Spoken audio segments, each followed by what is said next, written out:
来笑笑就是奶奶的小名啊。你是不是还不知道爷爷把这半年的钱都花哪儿了？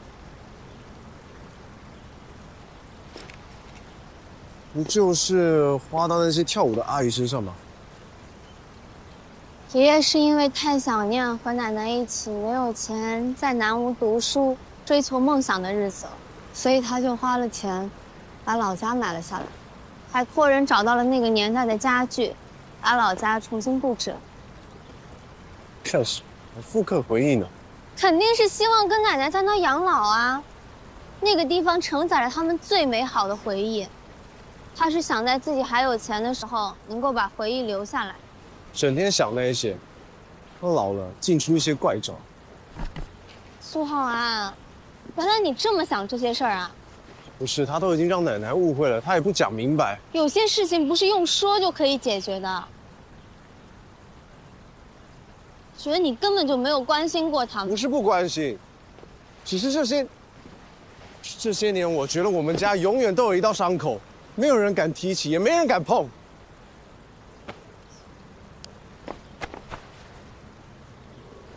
你知不知道，这很有可能是爷爷不想说自己生病，放任甚至推着奶奶出去自驾游的原因啊！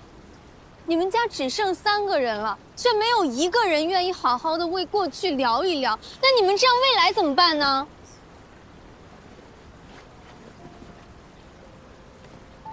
那天爷爷来你家，他问我睡哪边。你平常习惯是睡左边呢，还是右边？右边。你知不知道爷爷现在在家永远都只睡左边，而奶奶房间里他永远只睡右边啊？奶奶不在家的时候，我每天呢，都到她的房间帮忙打扫啊、收拾啊，然后就坐在这里，听听老歌，看看以前的照片，很多回忆啊，都会忽然冒出来，我就赶紧的把它记下来。能记下来的，就往老家去补一些。您心中期待陪您到最后的是奶奶吧？我现在的身体状况肯定啊，比她早走。前几年我工作忙，根本没时间陪她，而她退休之后，每天呢，只是闷在家里，再加上那场车祸，把一家人的快乐全都带走了。那您怎么不陪奶奶一起去旅行啊？2个人肯定会更开心啊。我也想啊，可是我的身体没办法陪她呀。我总觉得好像是亏欠了她，所以有一次啊，我故意跟她大吵一顿，让她心里啊，没有我，也可以一个人出去旅游。他们肯定彼此都很不习惯没有对方的日子，只是都在强撑而已。你也是啊，你那么年轻，最应该负担起家里的这些伤痛，带他们走出那里。从来没有人跟我提起这些嘛。那我就当第一个打醒你的人。那你呢？有人听你好好说话吗？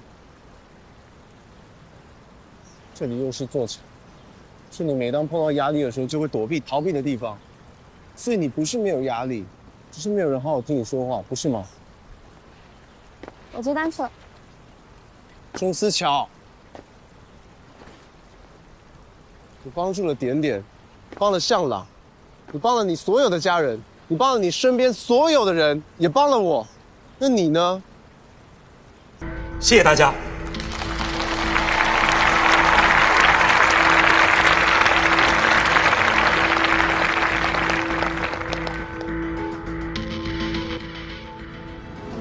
感谢温教授，下面有请南洋医科大学唐国春教授进行分享，有请。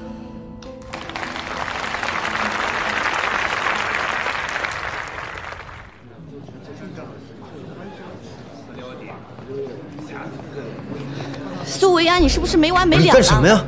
你就这么恨我，非要在这么高级别场合破坏我父亲的演讲？你知不知道这个项目不仅有我父亲10几年的心血，还有云城所有的资金投入？我就不懂了，你也是舞蹈症基因阳性，我父亲的药如果能顺利上市，对你没有好处吗？还是你为了针对我，宁愿损人不利己呀？温冉，这个世界上不是所有的事情都是和你有关的。我从来不针对任何人，但是科研必须保持严谨和不断怀疑。科研跟你有关系吗？你一个辍学的肄业生，你对舞蹈症到底了解多少？你有什么资格质疑我父亲付出10多年的心血研究的成果？温医生，客观存在的不良事件，严重关乎着患者的生命质量。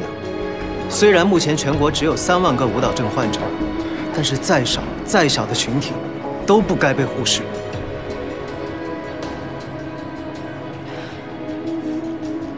可是你知道云城他为了这个，苏维安，我话还没说完呢。温教授，爸爸，哎，你们要干什么呀？非要让那些舞蹈症患者失去唯一的希望啊！我比任何人都更期待这个希望，前提是，这个真的是希望。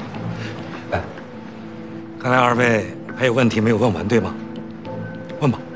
是这样的，温教授，不管那些自愿退出的协议书是在什么时候、什么情况下签署的，我们都有足够的证据证明，那3位患者是在参加药物实验期间突发的动脉瘤破裂。并且药物试验有明确的规定，不管是不是药物导致的不良事件，只要在药物试验期间出现的严重不良事件，必须要第一时间上报道。可你们要知道，新药能够缓解大部分患者30%到50%的症状，而且临床1期、临床2期也没有发现重大的不良事件，实验样本达到了规定的300例，动脉瘤破裂的概率甚至都没有超过1%，对吗？所以，你们提到的案例不能说明任何问题。所以您的意思是，一定要等到再有一位患者发生动脉瘤破裂，等到这个可效的概率超过1%，才能说明问题，是吗？我不是这个意思，你怎么就不明白呢？你是什么学历？你有什么资格来质疑一个顶尖的科研团队通过15年的努力而得到的科研成果？质疑可以，你得提出科学依据，对吗？如果科学研究都那么容易的话，那么亨廷顿舞蹈症怎么会成为世纪医学难题？温教授，我当然不敢质疑您团队的科研能力，我质疑的是你们的科研精神和药物伦理原则。如果我找到科学依据，你要怎么办？如果你找到，我立刻停止实验，并且公开道歉。一言为定。爸爸，一言为定。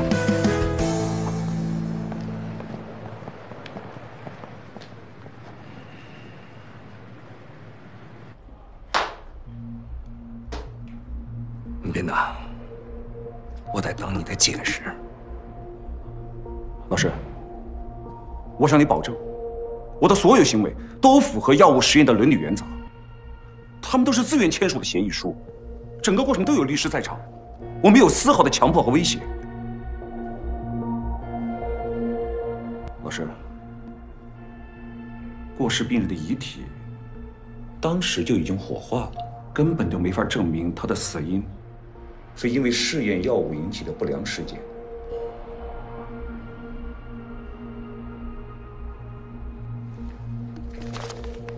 回去之后，我会亲自开展动脉瘤和药物关联性排除性研究。林明达，通知下去，尽快安排让所有参加实验的患者进行全面检查。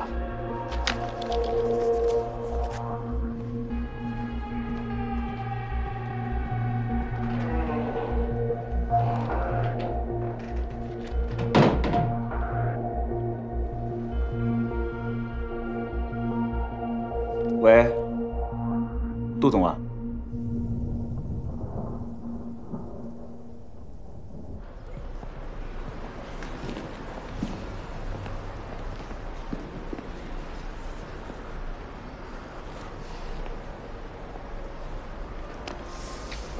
你之前说想让我去你的组里当研究助理，还算数吗？怎么了？温教授让我拿出动脉瘤跟 HD-39的直接关系，我只有回到实验室，才能证明给他们看。维安，你想好了，这不仅仅是应聘一个岗位，不只是随便在那儿待一阵子而已。因为实验室不是说来就来、想走就走的地方。我知道，我也不单是因为温教授，我只是想到以前就算会为了被污染的培养皿而跳脚，就算会因为统计错数据而气得想砸电脑，但是只要看到自己辛苦写的文章，最后存成了 PDF， 而且标题中加上最终版的那一刻，那种成就感无法比拟。可是后来，维安，你的选择是正确的，你不用担心，你什么都没有研究出来就发病了，因为这就是最坏的结果，没有什么会比这个更糟糕了，所以你只要尝试过，就不会留遗憾。但是像汉庭跟舞蹈症这么难的课题，我每走一小步，耳边就会有个声音提醒我还有99999步没有走。你看到温教授那副不可一世的态度了吗？你难道想把自己的希望寄托在这种人手中吗？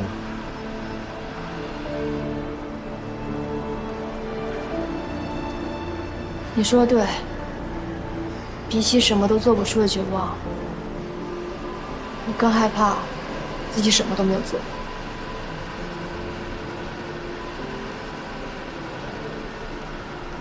我决定了，我要应聘研究助理，回到实验室，证明给他们看。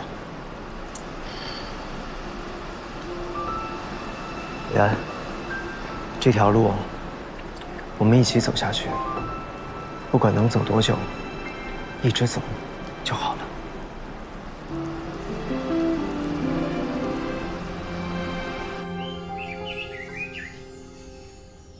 哎，你们看到这个招聘启事了吗？月薪1万起呢！顾教授组要招人了。哎，顾教授肯定有什么新的课题要研究。我跟你们说啊，顾教授在胶质瘤的研究水平，那可是国内在天花板级别的。要是能进他的实验组，那以后发论文指定不愁了。干嘛？想分享胜利果实啊？你可别做梦了，看清楚，那招的是研究助理，职级这么低，一看就是给实验室的专职打杂。月薪再高也没什么发展。依我看呢，还是临床才是硬道理。就是啊，研究助理含金量低，工作时间又长，咱们这些恨不得在住院部打地铺的医生分身乏术，还是把这些机会让给刚毕业的学硕们吧。凭着顾教授的招牌和丰厚的月薪，不愁招不到人的。对，有道理啊。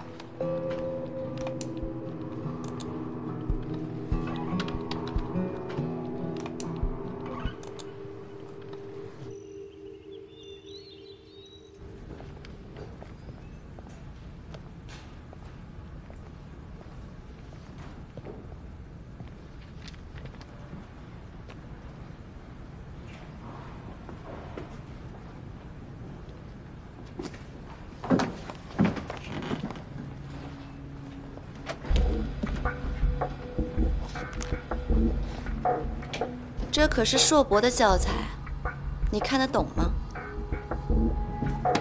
想临时抱佛脚啊？竞争实验室的研究助理的位置啊？思维啊，我好心的提醒你一下，认清现实吧。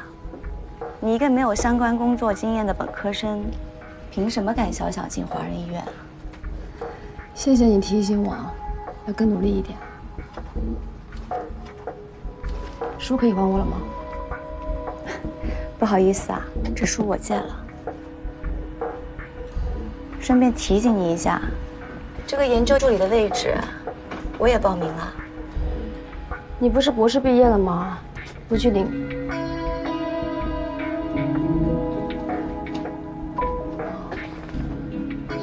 这么做，只是为了跟我较劲啊？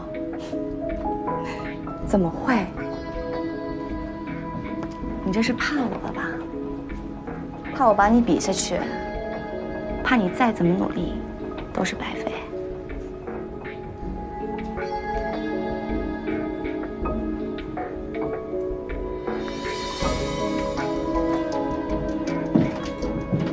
哎，我还没说完呢。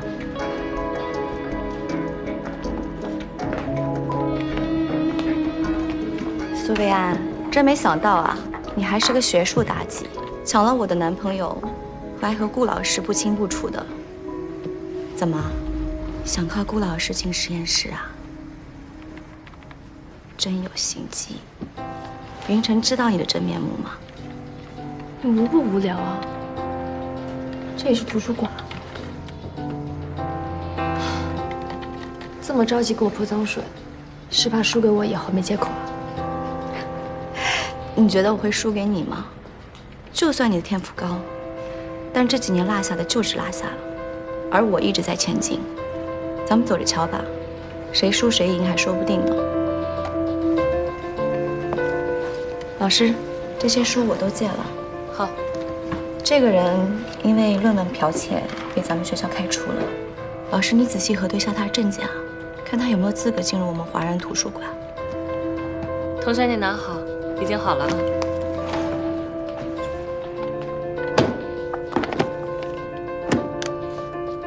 同学，你的卡已经不能用了。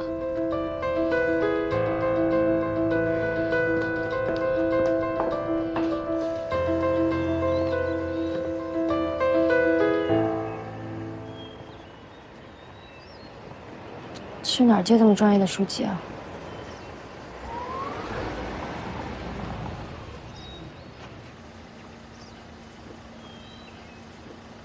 你怎么来啦？上车。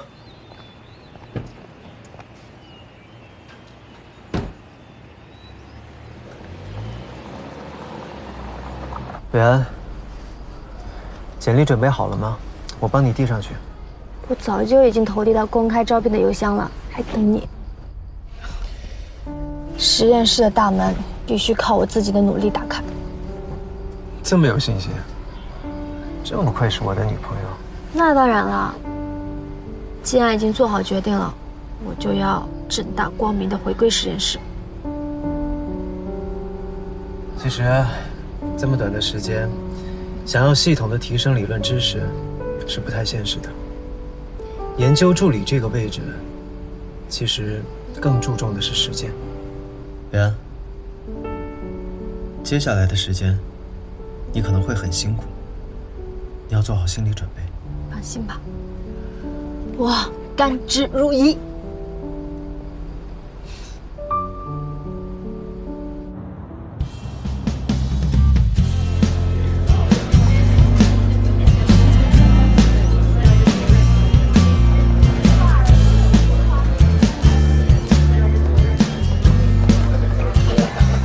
今儿怎么想起过来了？苏维安多久没来了？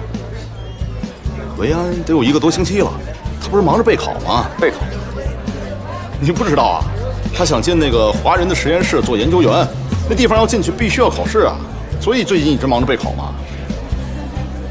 哎，他那个实验室的负责人你认识？顾云峥，你说，他直接把维安招进去不就完了，还考什么试啊？这都多此一举。老板，哎。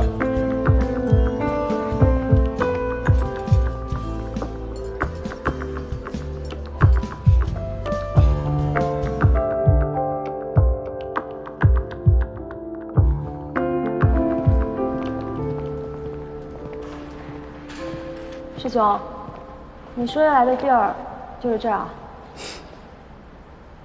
来，帮我一下。1、2、3。新实验室啊？对，陈安实验室。文安，这个实验室送给你。送给我？为什么？我知道，其实，在你内心，那个小火苗一直没熄灭，你一直想回归医学。我愿意用我的能力来帮助你。这个实验室是杰辉刚刚投资完工的，从现在开始，你就是这里的负责人。你想做的任何的项目都可以在这儿做，设备和人员我都给你配最顶级的。师兄，谢谢你的好意，但是很抱歉，我接受不了。以杰辉能力，完全可以在全球范围内找到更优秀的负责人。这个人不应该是我。没关系，我可以资助你进行深造，或者我可以去聘请最顶尖的人才来辅助你，这都不是问题。是，我不是在跟你客气，我说认真的。这么艰巨的任务，我担待不起。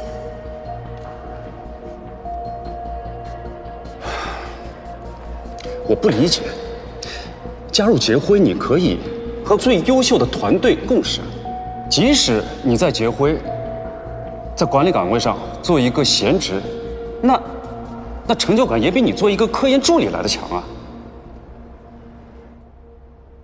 尽管只是一个小小的研究助理，那也是我目前力所能及的事情了。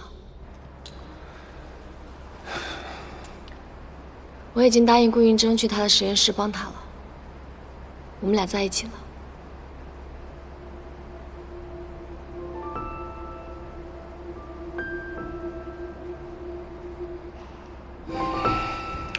薇安，我为你付出这么多的心血，你难道不明白我对你的心意吗？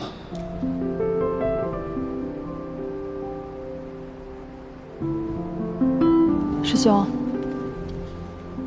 我想我们之间可能有误会。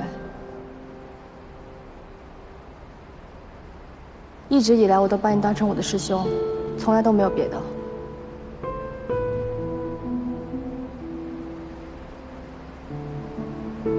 没什么事，我先走了。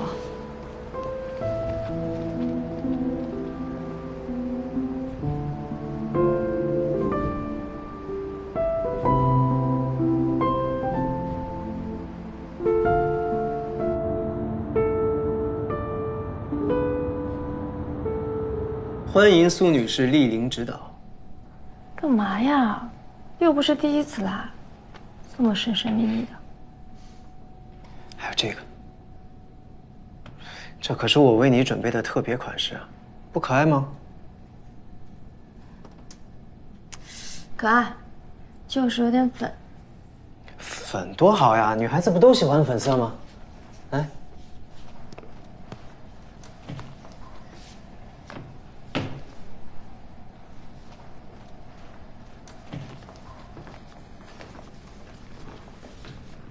新买的啊？对呀。那儿。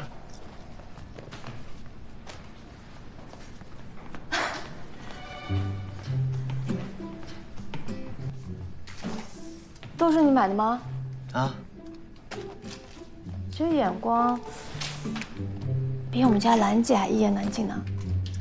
怎么，你不觉得很可爱吗？嗯。没你可爱。说吧，葫芦里卖什么药呢？你应聘研究助理，任务重，时间紧，我可不能给你开后门。我能为你做的就是私人家教服务。你看，这些都是我为你准备的资料，虽然不说特别全，但是配合上我帮你整理的论文，应聘个研究助理，十拿九稳。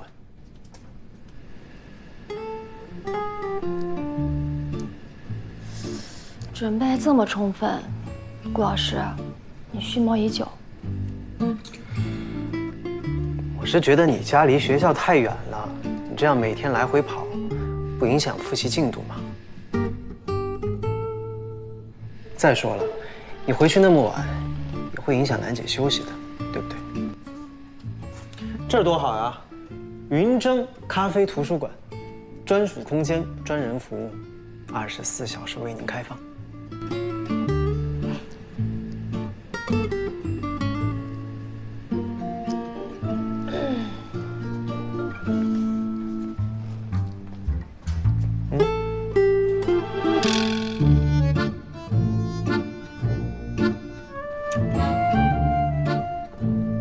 给你点小费，帮我泡杯咖啡吧。你这个小费可买不起我的咖啡。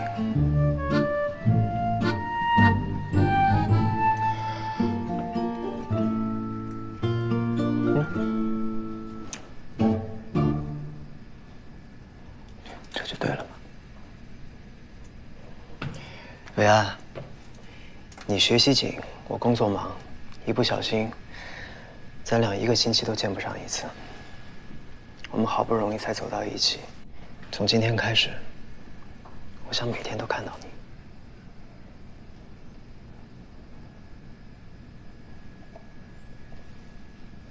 好吧，那我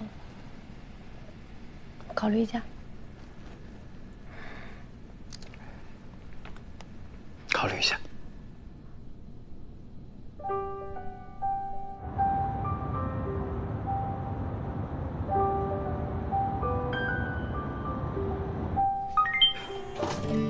请开门。哦。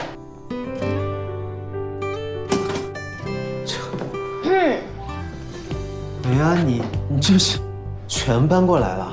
对啊。过来。怎么了？东西太多了，还是你不乐意啊？我怎么会不乐意呢？不多不多，我以前就是觉得我家里太空了，正好都塞一塞。那，你今天晚上就不走了？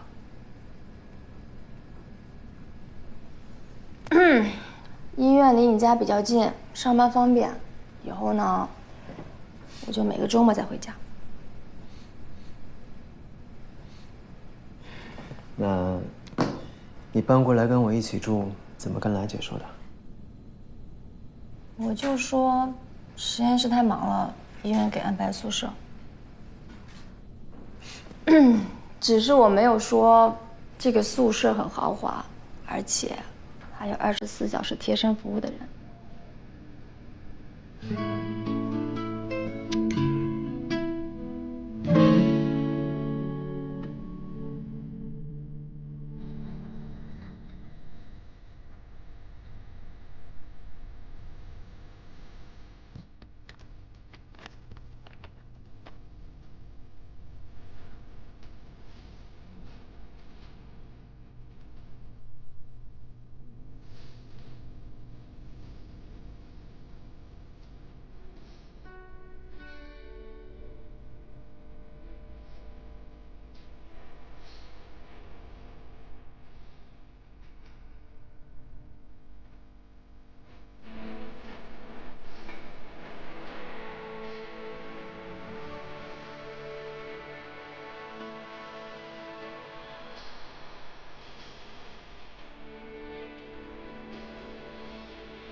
反正也是个陪跑的，这么着急干什么呀？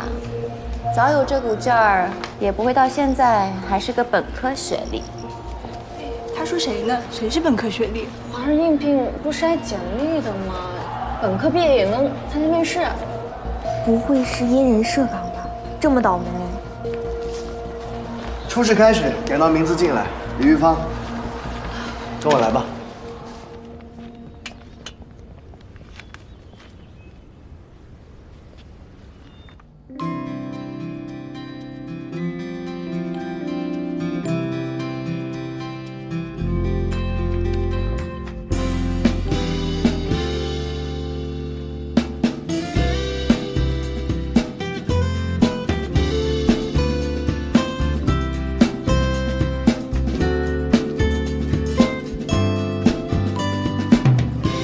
各位考官老师们，大家好，我叫苏维安，毕业于华人医科大学，连续3年获得国家奖学金，连续6年专业成绩第1。既然中途退学，为什么又要到实验室当研究助理呢？因为我姑姑和她的2名病友参加了亨廷顿舞蹈症的药物试验，而且他们都发生了动脉瘤破裂。 但是药物团队并不承认这是因为他们的药物导致的不良事件，所以我想找出证据给他们看，避免剩下的被试也发生这样的危险事件。你就是那个在神经内科年会上提问的女学生啊？听说你当众让张河医院的温教授下不来台。我确实多问了几句，那是因为我认为温教授对不良事件的阐述语焉不详。 而且，学术大会就是用来交流探讨的嘛。所以，就想拿我们科当个跳板，想为你的姑姑来讨回个公道啊？不是的，我是想证明给他们看，研究要有研究的样子。即使我内心希望出成果的愿望比他们强烈100倍，但是我绝对不会通过牺牲安全性以及真实性去完成这个事情。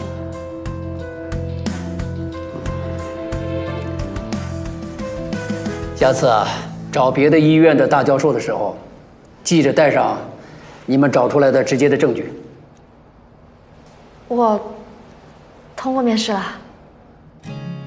接下来啊，就看看你能不能过第2轮复试了啊！谢谢王老师。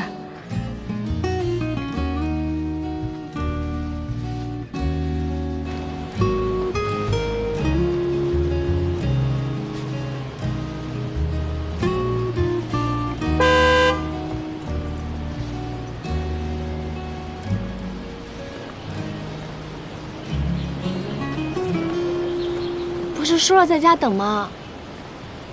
我面试的可是你的实验组，总要避嫌的。我又不怕，怕的人是你。我就是想第一时间来确认好消息。看样子，苏同学稳操胜券了。那可难说，临场反应应该没问题，但是你知道的，我的学历不占优势。没关系，那就先好好准备复试。 初试只是初印象，复试才是最重要的，考验的是你们的实操能力。那复试的主考官也是王焕忠老师吗？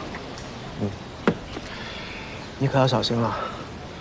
王焕忠老师眼里容不得一粒沙子，到时候你可以感受一下他的死亡凝视。死亡凝视？上车吧。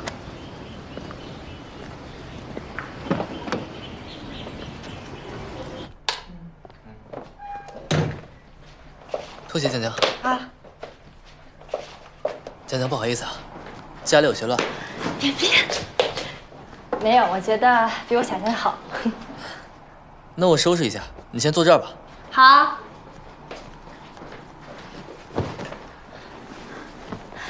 哎，你一个人住好爽啊，想干嘛就干嘛，衣服想怎么放就怎么放。要是我这样子的话，我爸妈肯定会骂我。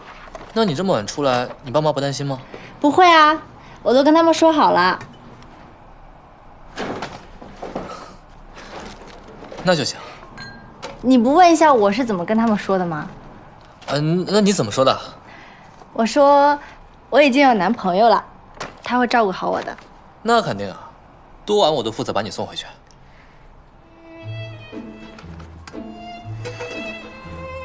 方明凡。哦。 你不觉得顾医生和维安自从确定关系以后，他们的进展就突飞猛进吗？我们俩都落后了。谈恋爱还讲究进展，又不是比赛。你家小老板都快和苏安同居了，你不着急？他俩怎么是他们的事儿，我着什么急啊？嗯。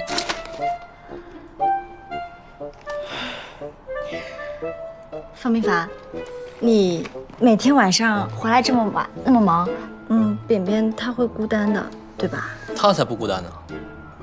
猫本来就是独处动物，而且扁扁也不喜欢我们这种愚蠢的人类黏着它，是吧，扁扁？那也不行啊，他得需要人照顾。你不在的时候，我可以照顾他。真的啊？嗯，那太好了，把我家的钥匙给你。你出门记得锁门啊。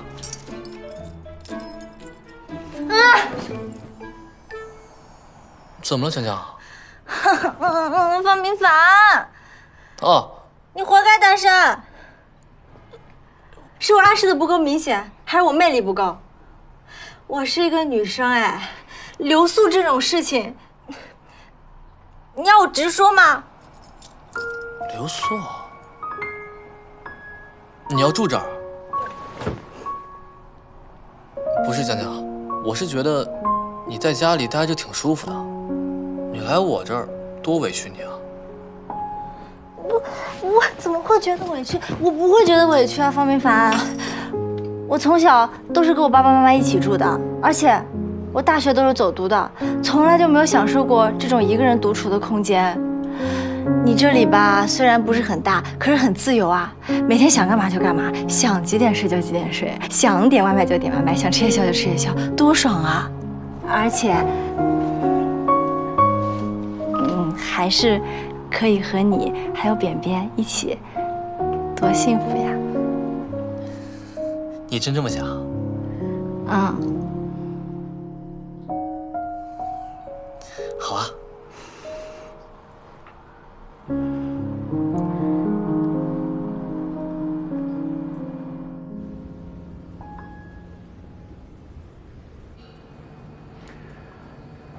你们知道下面要进行什么操作吗？神经细胞的传代培养。我的答案和苏维安一样。那你说一下神经胶质细胞传代的消化步骤。神经胶质细胞传代的消化步骤需要1:1，加入0.125胰酶和0.02 EDTA， 盖满平底为宜。你还有什么补充吗？ pH 值保持在7.5，温度保持在37摄氏度。开始操作吧。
好，可以了。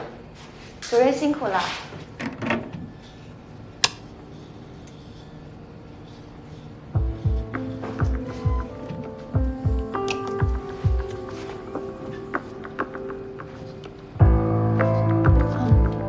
还有人要用吗？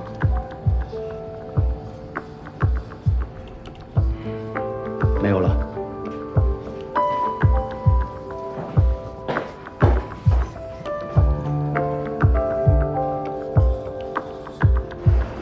我考完了，我到医院门口的咖啡厅等你。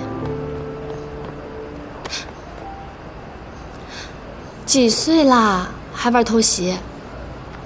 咱俩正大光明谈恋爱，怎么被你说的跟偷情一样？那不是在医院吗？上一次出事的时候就有人说，这一次招聘是因人设岗，我怕别人说你假公济私。假公济私？行了，苏维安，我跟你说啊，不管咱们怎么做，那些爱说闲话的人，他们始终都是会说闲话的。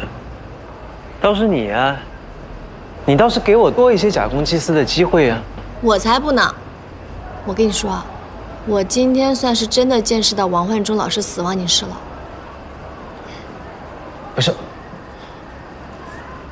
怎么会呢？是你操作失误了吗？怎么可能？实验结束的时候，我就把那个紫外线灯按了一下，他唰的回头看了我一眼，我吓死了。我就问他是不是有别人要用，他又说没有。维安啊，维安，我跟你说，王老师的死亡凝视，是希望你重视他的严格，不是让你去怕他。你放心吧，王老师那么做，是他认可你了。真的？那，庆祝你顺利通过复试。那怎么又是书单？通过复试了呀，可以看些闲书了，不开心吗？开心你个头！过了复试还要看书，你自己看去。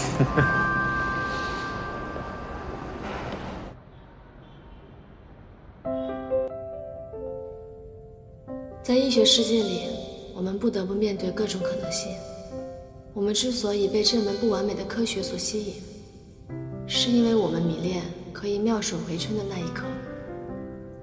我们抓住每分每秒，用自己的知识、能力，去改变一个人一生的命运，让这个人过得更好。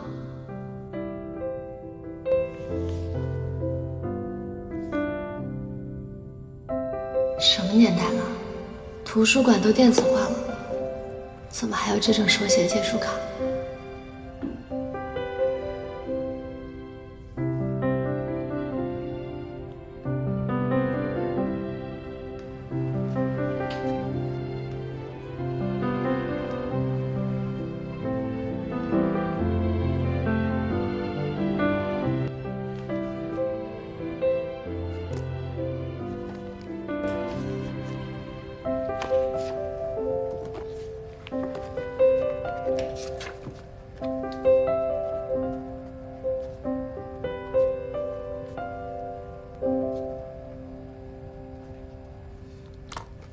你个肄业生，果然满脑子废料。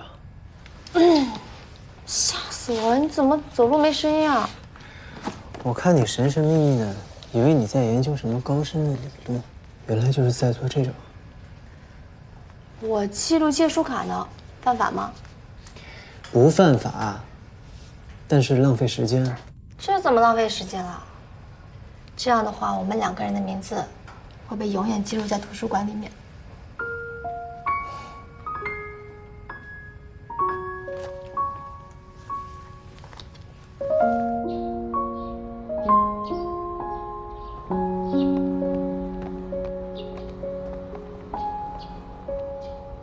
苏维安还想着临时抱佛脚吗？现在才想起来读书，会不会有点太晚了？好了，你可以走了。谢谢。